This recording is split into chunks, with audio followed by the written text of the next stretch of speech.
Ok, muchachos, estamos grabando. Bienvenidos a esta sesión de Introducción a Ciencias de la Computación, la sexta. Y hoy entregan su práctica 7, ya está disponible la práctica 8 para que la empiecen. Tienen 2 semanas, pero algorítmicamente es la más pesada de todo el curso, entonces les recomiendo que la empiecen de inmediato. Y por supuesto, el viernes tienen su segundo examen parcial. Y bueno, vamos a platicar de todo eso, pero sí quiero aprovechar que ya acabaron, que entregaron su primer proyecto el viernes. Por cierto, desde el viernes pasado está el proyecto número 2. Quiero aprovechar que ya acabaron el primer proyecto para cubrir un tema, un punto del temario que no, me parece que no está bien cubierto en ninguno de los materiales que tenemos disponibles para ustedes.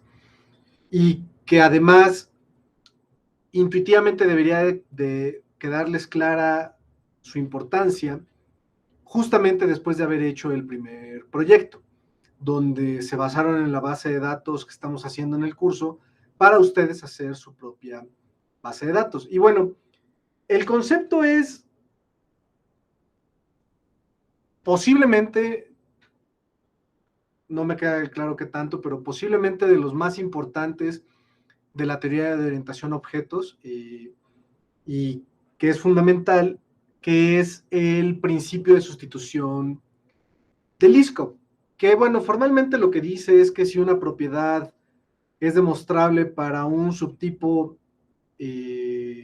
perdón, que si una propiedad es demostrable para un tipo X, entonces un subtipo Y del tipo X cumple que esa propiedad es demostrable también para él. Básicamente es justamente la consecuencia práctica de lo que es la herencia. Es la justificación teórica para la consecuencia práctica. Y si un tipo puede hacer algo, entonces un subtipo también lo puede hacer, lo cual quiere decir que podemos sustituir al tipo inicial con el subtipo. En términos de comportamiento, los comportamientos de una clase que extienden es igual el comportamiento de una clase que extiende al de la clase extendida. Por eso es que nuestra base de datos trabaja con registros. No trabaja con estudiantes. La clase base de datos de estudiantes trabaja con estudiantes, pero la clase abstracta base de datos trabaja con registros. Y entonces cualquier subtipo de registro, cualquier clase que implemente la interfaz registro, funciona como un registro. Ese es el punto.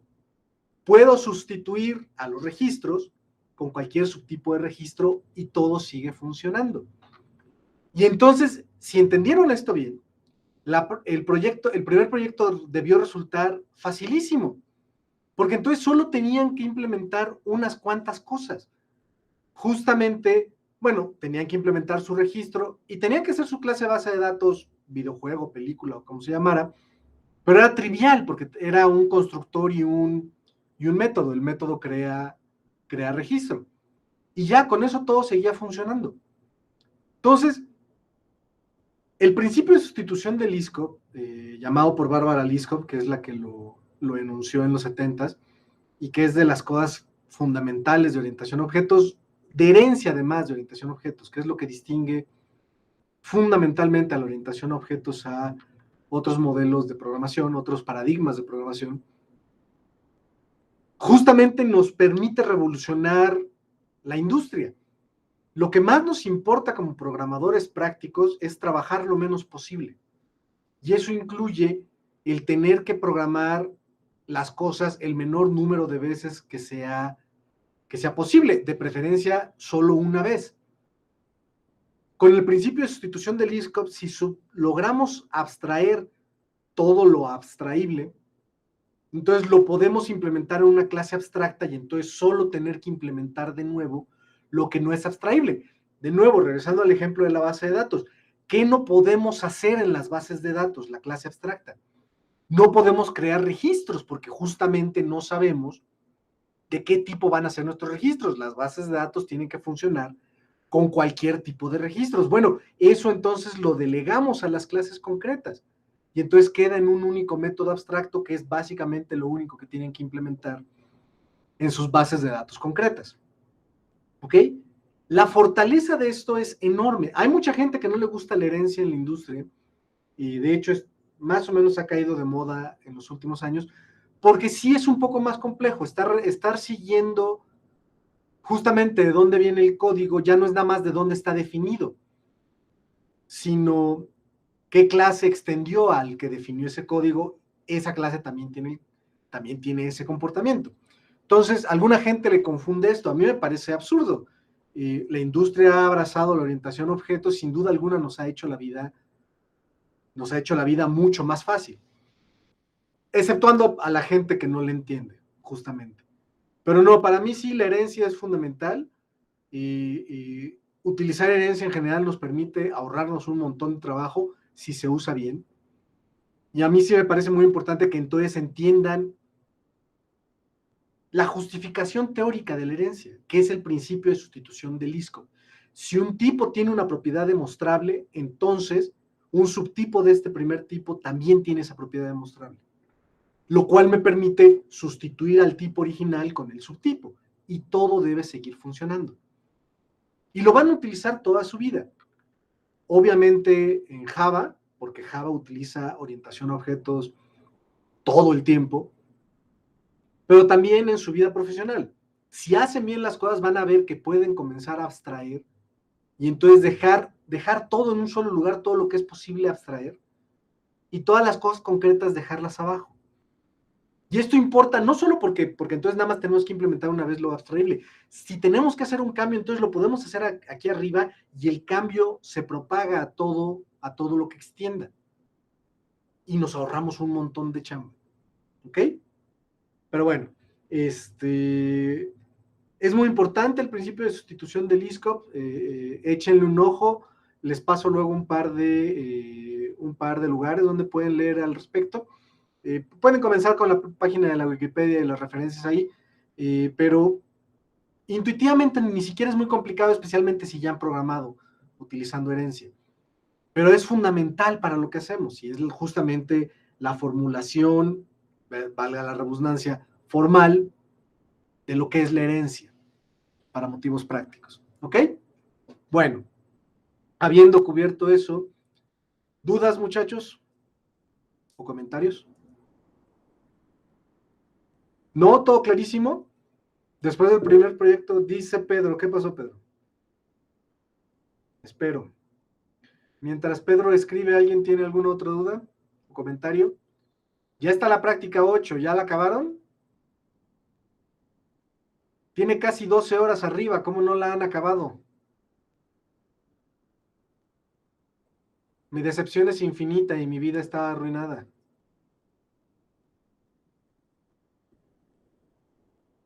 Dice Pedro, si mal no entendí, las lambdas son clases anónimas.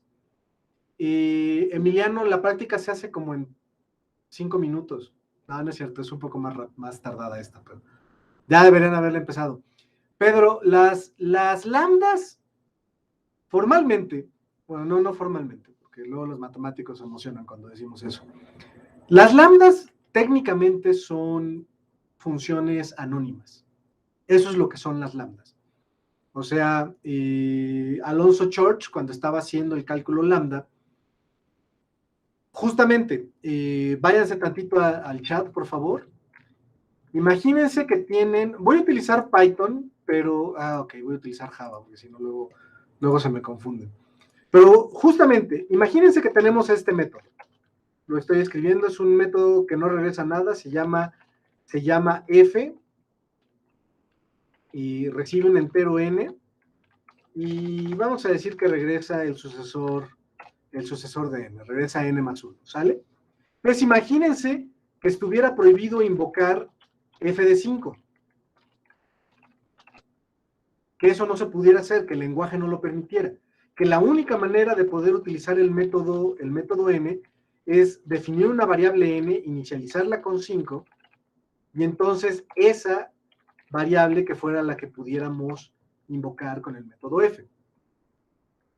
Obviamente sería absurdo. Querría decir que nuestro método no puede recibir literales, valores, que solo puede recibir variables. Bueno, es lo mismo con funciones. ¿por qué tengo que ponerle nombre a mi función si solo quiero invocarla? ¿Sale? Justamente, f es muy sencilla. En lugar de definir f, ahora sí tengo que usar, no puedo utilizar justamente Java, nada más. Voy a hacer trampa porque voy a inventarme, o sea, no voy a definir la interfaz funcional. Pero si tenemos una interfaz funcional que justamente define un método con la firma de f, entonces sencillamente puedo invocar, puedo definir un objeto que invoque ese método nada más haciendo pues, lo que hace Java, justamente. No lo puse con sintaxis bonita. Y de hecho puedo chutarme los paréntesis porque es una sola variable. Y ahí está, esa es una lambda en Java. Entonces, justamente Alonso Church, pues como su cálculo lambda, todos son funciones que llaman a funciones y pasan funciones como parámetros y regresan funciones como valores de regreso. Entonces, era muy tardado tener que ponerle nombre, definir cada función antes de usarla. Entonces, lo que dijo Alonso Chor fue, defino lo que son funciones anónimas. O sea, básicamente digo, estos son los parámetros, este es el cuerpo de la función, pero no tiene nombre. ¿Ok? Y entonces, es una literal de función, así como tenemos 5, la literal del entero, y tenemos n, la variable llamada n, que le puedo asignar el valor 5, lo que tenemos con lenguajes funcionales es que además de funciones definidas con un nombre como f, tenemos nada más los parámetros, el cuerpo de la función, y no tiene nombre y es una literal de función. ¿Sale? Y entonces puedo estar pasando literales de función y regresando literales de función y utilizando literales de funciones sin tener que ponerles nombres. Entonces, técnicamente, las lambdas lo que son es funciones anónimas. Que por cierto, de ahí viene justamente el nombre de cálculo lambda. Se le puso cálculo lambda porque a las funciones anónimas les puso lambdas. ¿Sale?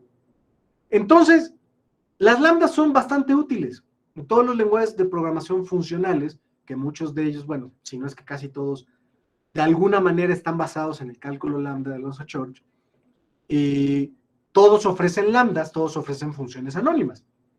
Java al inicio no ofrecía funciones anónimas por el simple hecho de que no hay funciones en Java. Entonces no tenía sentido ni siquiera pensar en funciones anónimas. ¿Ok?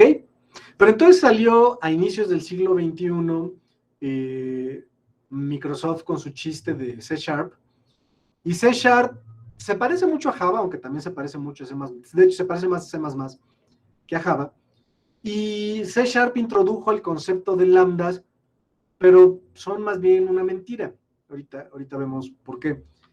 Y entonces Java justamente, básicamente le copió la idea. ¿Cuál es la idea de las lambdas en Java? Pues en lugar de tener funciones anónimas, lo que vamos a tener es clases anónimas.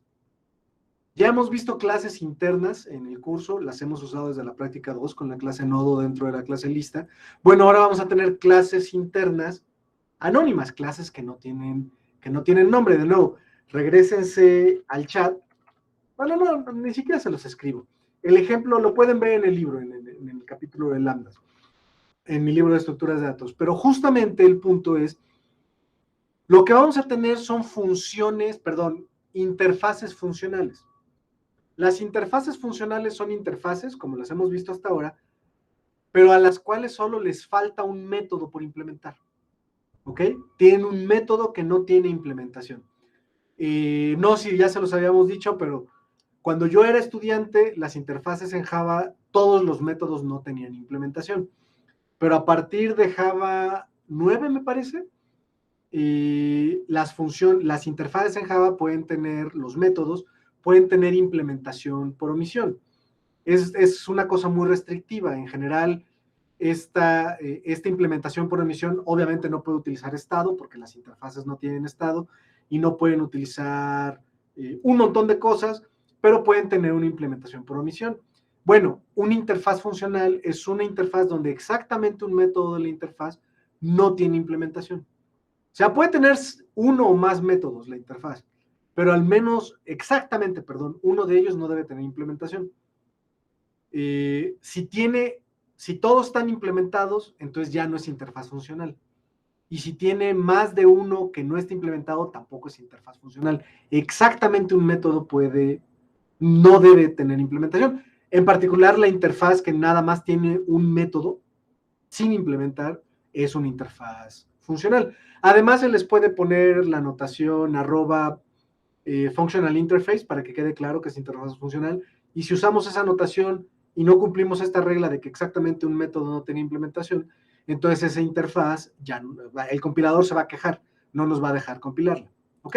Bueno, entonces tenemos nuestra interfaz con exactamente un método que no está implementado, nuestra interfaz funcional.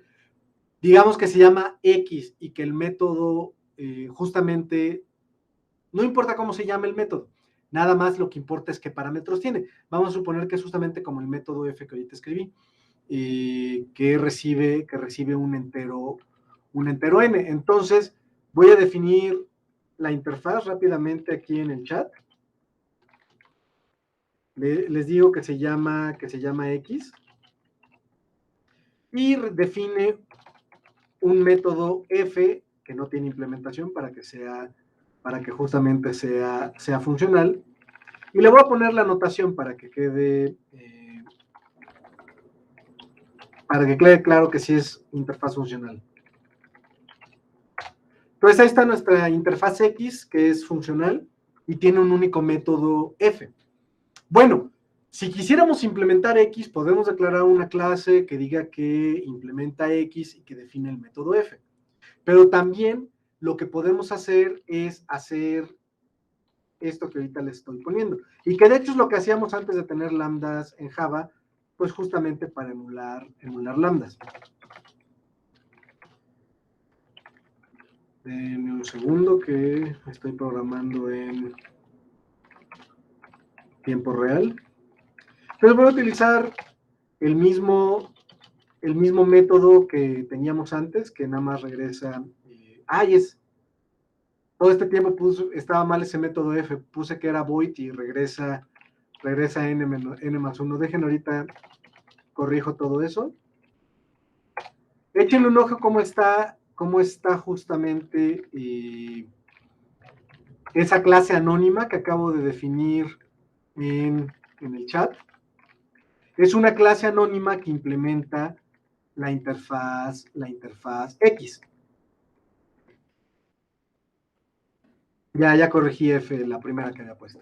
¿Sale? Entonces tenemos nuestra interfaz funcional X y abajo lo que tengo es una clase anónima que implementa X. Por eso puedo poner new X, paréntesis, y después tengo llave que abre y pues el cuerpo de la clase, donde justamente se sobrecarga el método f de la interfaz X. Esa clase anónima solo tiene una instancia, que es esa que estoy creando. Y pues justamente con esa instancia puedo invocar el método f. ¿Sale? Bueno, esa es una clase interna anónima. Una lambda, lo que sería justamente, sería hacer, por ejemplo, esto.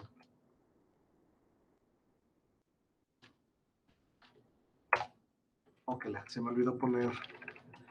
Justamente declaro una variable X de tipo X de la interfaz y nada más le asigno el cuerpo le asigno la lambda. Justamente ese n flechita n más 1 lo que hace es el cuerpo del único método que no está implementado en la interfaz X. Como la interfaz X es funcional, tiene exactamente un método que no está implementado y justamente el cuerpo de la lambda es el cuerpo de ese método. ¿Sale? No es muy complicado, pero el nivel de abstracción sí ya es bastante alto. Especialmente porque no son lambdas de verdad, como en otros lenguajes de programación. En otros lenguajes de programación, literalmente podemos pasar código a una función. Le digo, toma este código, toma esta función y ejecútala. En Java no hacemos eso. Cuando pasamos una lambda, como en los métodos, les pasamos ejemplos de lambdas en la práctica 8. Por ejemplo, en la clase arreglos, pueden ver el método selection sort que nada más recibe que está acotado su constructor, perdón, que está acotado su tipo genérico, le paso una lambda justamente, porque recibe un comparator. Perdón, mando a ejecutar el otro método selection sort, que recibe un arreglo y un comparator. Como comparator es una interfaz funcional, le puedo pasar justamente una lambda. Y es lo que hacemos. Eso ya está en la práctica, está escrito. Lo pueden ver, lo estoy pegando en el chat, pero así ya está en la práctica. Entonces, selection sort que nada más recibe un arreglo, lo que hago es invocar selection sort que recibe un arreglo y un comparador.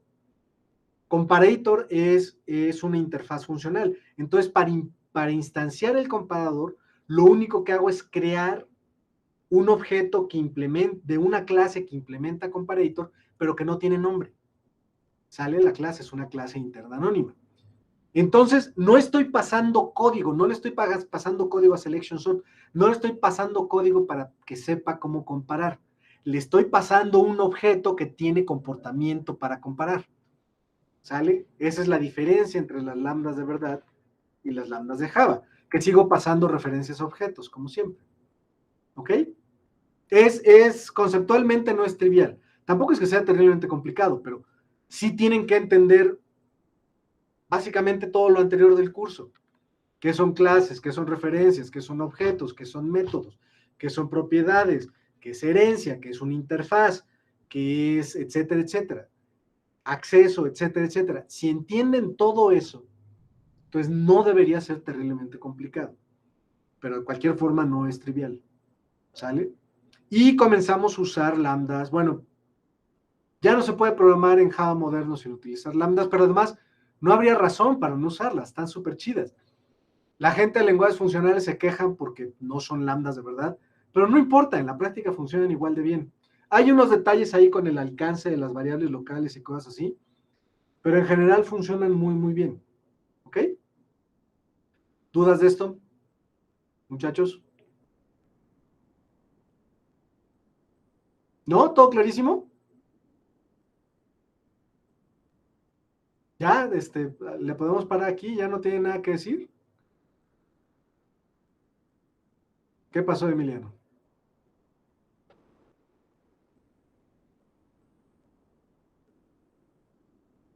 Emiliano está escribiendo una novela, creo. Los demás no tienen, dice, el examen semanal de la siguiente semana será sobre lambdas y arreglos. Dije que no, mandé un correo, ¿no? No, lambdas y arreglos viene en el parcial. La próxima semana tiene cosas de ordenamientos y búsquedas. ¿Sale? Y complejidad computacional viene en los dos. Váyanse haciendo la idea. ¿Ok? Ricardo dice, no se vaya a manchar con el examen parcial. Va a ser un poquito más difícil que el primer examen parcial, como debe de ser con el segundo. Entonces no tiene nada de qué preocuparse.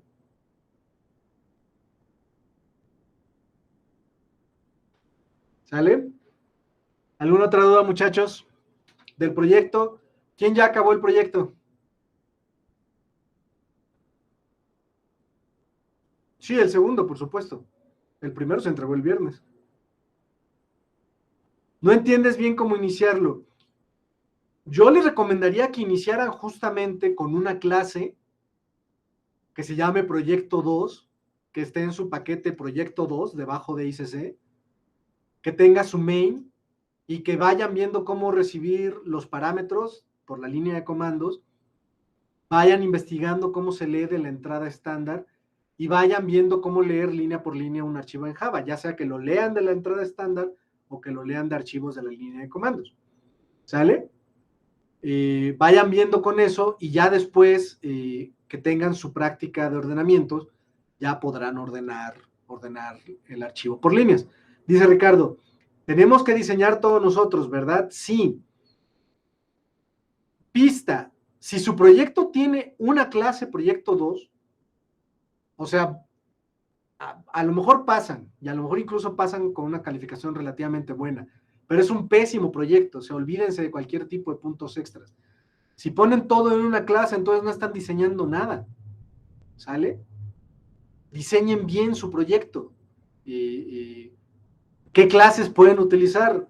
No lo voy a discutir aquí, es parte de lo que tienen que ir descubriendo por su cuenta, pero la última vez que yo hice el proyecto, creo que yo, para el proyecto, o sea, descontando las clases de las prácticas, creo que utilicé 6 o 7 clases. ¿Ok? Tener muchas clases no es algo malo. José Camilo dice, ¿podemos usar clases de las prácticas o no podemos? Dice, el proyecto lo dice explícitamente, ¿no? Que tienen que utilizar las clases de las prácticas. Las clases de su proyecto, no de las prácticas, deben usar bla, bla, bla. Pueden y deben usar las clases vistas durante el curso. Y por supuesto, si no, ¿cómo vas a ordenar? Le estoy prohibiendo explícitamente utilizar Java útil, como siempre. Pero si les quito Java útil, básicamente no tienen forma de ordenar más que con su clase, con las clases que están haciendo, que están terminando para la práctica 8, justamente. Entonces, no pueden acabar el proyecto hasta que acaben la práctica 8. Entonces, vayan avanzándole. Les digo que puedan leer los archivos de la línea de comandos, de la entrada estándar, separarlos en líneas, leer las opciones de línea de comandos, todo eso que ya lo pueden ir avanzando. ¿Ok? Y los ordenamientos será cuando terminen la práctica. ¿Qué hace exactamente? Dice Ricardo, ¿es necesario ponerle las pruebas unitarias? No, aquí no, porque la prueba unitaria ya está, es para los algoritmos de ordenamientos. Y los algoritmos de ordenamiento, y esas pruebas unitarias ya están escritas. Entonces ustedes podrían usar pruebas unitarias para, por ejemplo, ver que sí lean bien de la línea de comandos y demás, pero no es trivial. Tampoco que sea terriblemente complicado, lo pueden intentar, pero ahí no se pueden basar en las mías, tienen que investigar y ver cómo hacerlo. ¿Ok? Y además, si no instancian, de hecho ahí ya les acabo de dar una pista de cuántas clases podrían utilizar. Pero bueno, sí se pueden hacer sus propias pruebas unitarias, pero no es de ordenar. O sea, las pruebas unitarias serían de todo lo demás. Por ejemplo, cómo hacerle para que no le haga caso a acentos o a espacios, y cómo hacerle para leer las opciones de la línea de comandos, etcétera, etcétera. ¿Ok? Fernando Rojas dice, ¿qué hace exactamente un ordenador lexicográfico? Ante la duda, vean vean el programa de Linux Sort, ¿ok? Vean lo que hace Sort. Cualquier cosa que me quieran preguntar de qué debe hacer mi programa en el proyecto si tal cosa, véanlo con Sort. Probablemente les responda con qué es lo que hace Sort. Y eso es lo que tiene que hacer su programa. ¿Ok? Entonces, ¿qué hace un ordenador lexicográfico, Fernando? Lo que hace Sort. Vean la página de manual de Sort. Literalmente, mansort. ¿Ok? Pero ordena lexicográficamente. O sea, un ordenador lexicográfico ordena lexicográficamente. Si no entiendes qué quiere decir eso, no me necesitas preguntar a mí, necesitas consultar un diccionario. ¿Ok? ¿Alguna otra pregunta, muchachos? ¿O dudas? ¿Alguna otra pregunta del examen, de la práctica, del proyecto? Todo confluye más o menos en este momento en el curso, o sea, alrededor de ordenamientos y búsquedas. Y obviamente complejidad computacional lo vemos, dice Emiliano, ¿qué vamos a ver de complejidad computacional en el examen? Lo que venga en el capítulo 6 del libro, Emiliano. José Camilo pregunta, ¿en el parcial usamos la práctica 7? La 7 sí. Lo que estoy pensando es si usan la 8 o no, o sea, si les hago preguntas de código, ejercicios de código que utilicen lambdas. Me estoy inclinando por sí hacer eso. ¿Ok? Entonces vayan preparándose a tener una copia de la práctica 8 para usar en el examen. Si necesitan que compile limpiamente, pueden comentar las pruebas unitarias de lo que no hayan hecho en la práctica. En particular, no va a venir nada de ordenamientos en el parcial. Entonces, lo que pueden hacer es comentar las pruebas unitarias de los algoritmos de ordenamiento, y entonces ya con eso debería pasar todo el resto de su práctica. ¿Sale? Y entonces utilizar eso para hacer los ejercicios del examen. ¿Sale? Dice Ricardo, ¿habrá código para escribir en el examen parcial? Sí. Sí, esa es la diferencia con los exámenes no presenciales. Más bien con los exámenes presenciales. O sea, tienen la computadora al lado, tienen el compilador. No hay por qué no pedirles que hagan ejercicios de código, especialmente si son tan sencillos como los que generalmente les dejo. ¿Ok? Además, es importante que se vayan acostumbrando justamente a resolver preguntas de código en tiempo real. Así son las entrevistas de trabajo en las empresas grandes. Los pueden a programar ahí, tienen que resolver el problema en 5 o 10 minutos. ¿Ok? ¿Alguna otra duda, muchachos? Y las competencias. A mí siempre se me ha hecho masturbatorio todo lo de los concursos y competencias, pero si quieren participar en ellos, vientos, y pues sí, también es en tiempo real. Y les decía, todo lo de complejidad computacional lo vamos a ver ligado justamente a ordenamientos y búsqueda. Y bueno, obviamente eso tiene que ver con el segundo proyecto, que tienen que hacer un ordenador lexicográfico, y tiene que ver con la práctica 8, donde hacen los algoritmos de ordenamiento. Y obviamente es la parte interesante para ver complejidad computacional, porque los algoritmos que habíamos hecho en general eran todos muy, muy sencillos. Todos tienen complejidad en tiempo constante, en cuyo caso son muy aburridos, son triviales en general, o tienen complejidad en tiempo lineal porque se chutan toda la lista o todo el arreglo. También tendrá 20 preguntas el examen parcial. ¿Eran 20 la vez pasada? Eran menos, ¿no? ¿No eran 12? ¿No fueron 12 preguntas? De hecho, eran 8 y 4 ejercicios o una cosa así, ¿no? ¿No eran 12 o eran 10? Ya no me acuerdo. Dejen, reviso así rápido para no mentirles.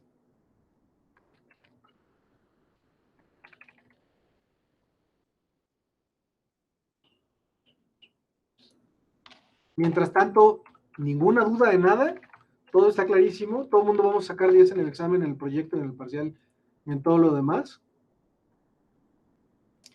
ICC, ¿dónde está el parcial? Aquí está el parcial. Sí, eran 10 preguntas, eran 6. No me acuerdo si eran 6 preguntas de código y 4 demostraciones, o eran 6 demostraciones y 4 preguntas de código. Pero más o menos, o sea, la misma estructura vamos a seguir para el segundo. ¿Ok? Dice Ernesto, ¿cómo se prueba el código de los exámenes? ¿Cómo se prueba? Escribes el código, lo compilas, ves que compila y ves que corra, Ernesto. Por ejemplo, si te pido que hagas un método que recibe una lista y haga algo con los elementos de la lista, pues escribes el método y en el main lo que haces es crear una lista y mandar llamar al método con esa lista y ves si hace lo que tiene que hacer. ¿Sale? Pueden, o sea, tengan una copia de la última práctica, borren el main, comenten las pruebas unitarias que todavía no hayan terminado y entonces ya en el main pueden hacer eso y pueden meter los métodos estáticos ahí para implementarlos. Dice Ricardo, ¿también vendrán demostraciones? Sí, también van a venir demostraciones, incluyendo una de complejidad. Entonces, para que se vayan, una relacionada a complejidad, para que se vayan acostumbrando. ¿Ok? ¿Alguna otra duda, muchachos? Ay, no, ay, sí, por supuesto, es lo divertido. No, todo clarísimo, ya le paramos aquí.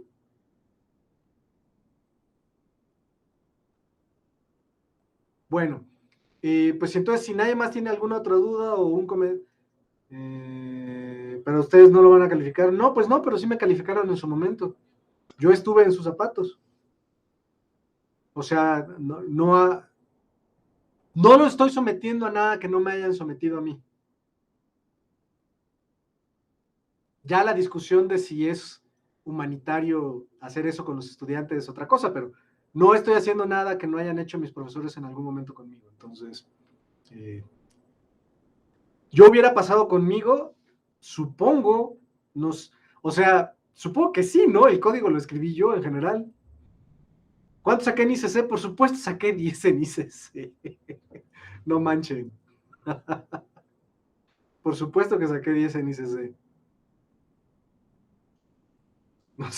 O sea, digo, no tendría mucho. En general, en la carrera nunca me fue mal en las materias de programación. En general. Hubo sus excepciones. ¿Sale? Bueno, si ya no hay más dudas, muchachos, entonces vamos a pararle aquí. Ya empieza en la práctica. Tienen 2 semanas, pero algorítmicamente es la más pesada del curso, sin duda alguna.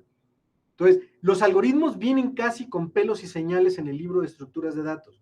Entonces, vamos, es literalmente que lean y se pongan a programar, pero ya inicien, si no, no les va a dar tiempo.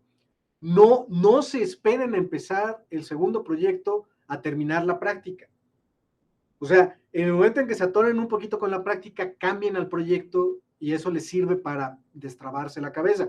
De hecho, en general es lo mejor para cuando se atoran en algo, estar brincando entre distintos proyectos de programación. ¿Ok? Los buenos programadores en general estamos programando múltiples cosas al mismo tiempo.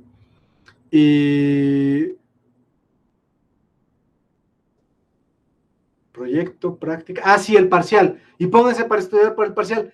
Básicamente no va a haber pregunta que no venga, que no esté basada en algo de lo que viene en el libro, donde ya les dije qué capítulos son, o con cosas relacionadas a las prácticas, o que ya han hecho muy similarmente en las prácticas, ¿ok? Entonces, de allá agárrense.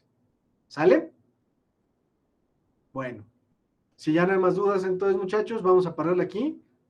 Suerte con todo, cualquier cosa ¿qué capítulos? Está en el correo que envié Ernesto, avisando de la práctica, pero es el 6, el 7, el 9 y el 10, me parece, y el 11, o el 6, el 7, el 8 y el 10, ya no me acuerdo cuál se brinca.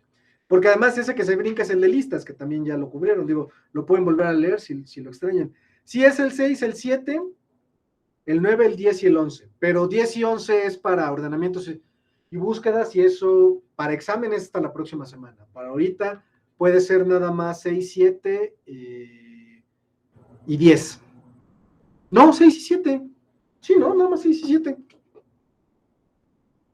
Porque ordenamientos y búsqueda queda para después, pilas y colas y listas ya las vimos, y pilas y colas no son de este curso. Sí es el 6, el 7 y el 9, lambdas. ¿Sale? Pero 10 y 11, gracias Ricardo, ya lo puso Ricardo, pero 10 y 11 es ordenamientos y búsquedas, eso no es todavía del examen, ¿sale?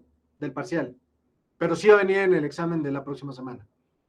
Y Pedro Morales, ¿podemos negociar el NP al final del curso? Todo mundo que reprueba en pandemia le estoy poniendo NP, Pedro. Así ha sido toda la pandemia. Entonces, pueden llevar el curso hasta el final y si reprueban, sacan NP. ¿Sale? 6, 7 y 9 para el parcial, sí, Yali, 6, 7 y 9. ¿Ok? Bueno, 5 no, materia reprobatoria no sube. O sea, 6.5 sube a 7. 5.99 están reprobados. ¿Ok? Bueno, vamos a pararle aquí, muchachos. Mucha suerte. Saco 6, pueden negociar el NP. Eso es una discusión más complicada, Fernando. Porque sí es así como de nos haces trabajar calificándote todas las cosas y luego es así de, ay, no me gustó mi calificación y ya me voy. Pero según yo no es tan complicado. O sea, el tercer parcial es casi al mero final del curso. Generalmente es en las semanas de exámenes finales. Y el tercer proyecto generalmente se entrega unos días antes de que firmemos actas. Entonces, si no entregas el primer proyecto, esa es una décima de la calificación del curso, y el tercer parcial es otra décima de la calificación del curso. Entonces, si no entregas esas dos cosas, a lo más podrías sacar 8, y si te está yendo tan mal como para considerar sacar NP, pues entonces probablemente puedas decidir entonces mejor no entregar lo último y entonces ya no hay problema. ¿Sale? Bueno, vamos a pararle ahora sí, muchachos. Buena suerte. Cualquier cosa, como siempre, nos escriben. Y bueno, nos estamos viendo. Voy a detener la grabación.